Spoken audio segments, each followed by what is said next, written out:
Hi, welcome back to my channel, and I have a review here for you guys on the Ruby Kisses HD Set and Forget Setting Powder, which gives you 16 hours of flawless rub proof wear.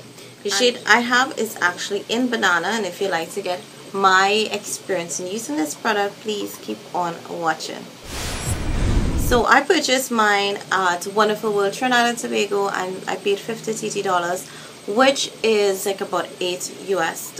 So I find it was a bit expensive, but I really wanted a banana powder and I could not get the Ben Nice. Oh no, I think I had the Ben Nice banana powder. I wanted to compare it with something, and so I decided to get this. And really and truly, even though it's called banana, I think it's almost, I don't want to say totally different product, but it's way off. It's nothing compared to that. So I thought I'll just, after my Ben Nice banana powder finish, I purchased the sachet of buttercup powder, and then I started using that, and I said, hey, let me just try this back and see how well this works again after using it that first time, and then I'll give you guys a review. So at the very end, I'm going to give you a comparison with those, but for now I'm just going to talk about this product in particular. So let's read what it says here. It's an HD powder, that means high definition. You set your foundation and you forget. It gives you 16 hours of flawless rub proof wear, and it does have talc and silica in it and dimethicone in it also. It's made in Korea but designed in the US, and you get 12 grams of product, and it's banana shades. Now there are 4 other shades, so you have, I think, maybe a lighter and then like darker shades. Now this pretty much works as a setting powder to set your foundation. So you put on whatever foundation you want and you put this. This is not really meant to be worn as foundation or to be worn just as a powder in your face. It is to set foundation, whether it's cream, BB cream, when I say cream foundations, or BB cream or tinted moisturizer. It's meant to be added on to some sort of foundation or BB cream, and you could apply it with a brush or anything like that. The jar is not huge and large, and it's something that you can actually put. There's a cap, whereas the Ben Nice banana powder, I think I recently saw them. I think they are in jars now, but they were these little tubby looking things, and you'll have to get them, if you get the larger, so you'll put it into something else.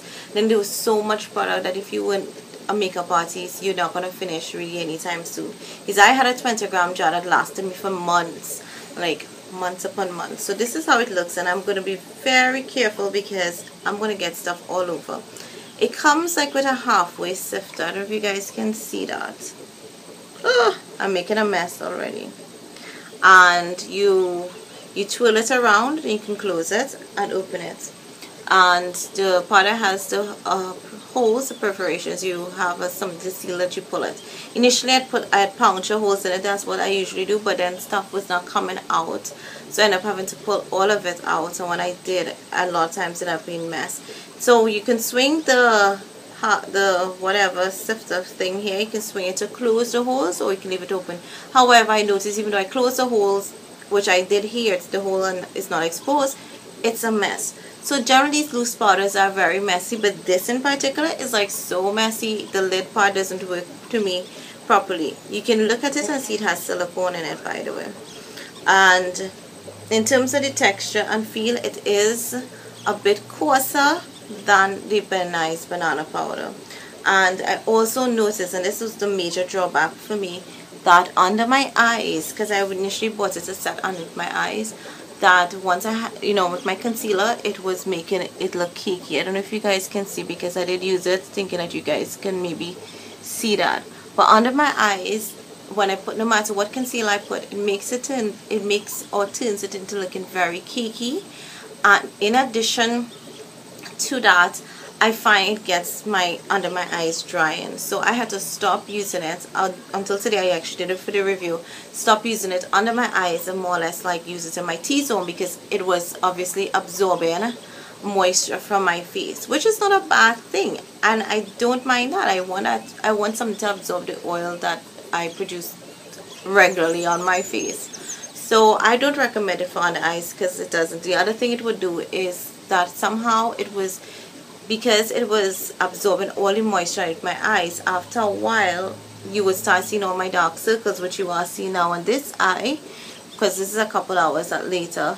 You're seeing the dark circles again, and it was like maybe even absorbing my concealer and making my concealer disappear from under my eyes. So at the end of my day, you would literally see foundation, and concealer, everything almost off from under my eyes, and it was looking cakey, which was a little weird. So I don't like it for under eyes if you have dry under eyes like I do. Every other place on my face pretty much is oily except under my eyes. It's really dry, and I am using a moisturizer and stuff. I actually started using a heavier moisturizer, and I started seeing some little tiny stuff that they say it could be clogging the pores, so I stopped using it, and they actually are going. I think they're pretty much gone now.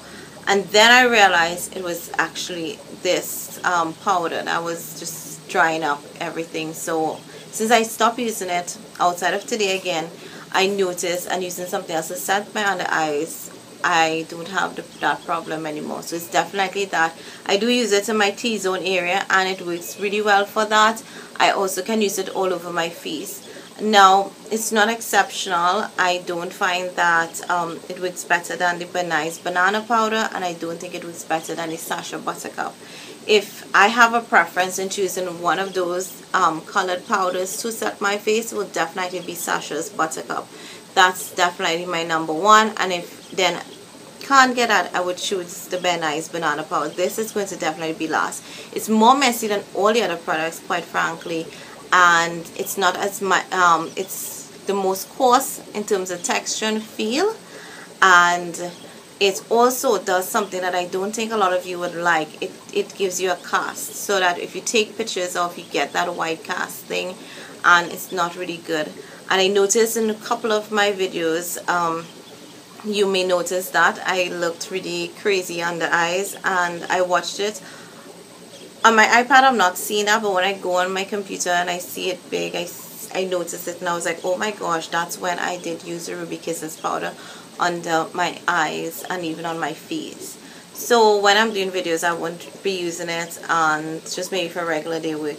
But I don't really like it. I think I'm actually thinking of putting this in my block sale. I don't know if anyone would be interested in purchasing it, because it's a loose powder and all that jazz. I know a lot of people really run from it because of how messy it is, but I don't see me really using this, because I do have more banana powder, and I do have the Buttercup from Sasha, which I absolutely love. I have a review on that, so you can check it below. I don't think I did the one on Nice banana powder, but there are tons and tons and tons of reviews and get ready with me and tutorials where people do show you how amazing that product works, and everybody raves about Nice banana powder.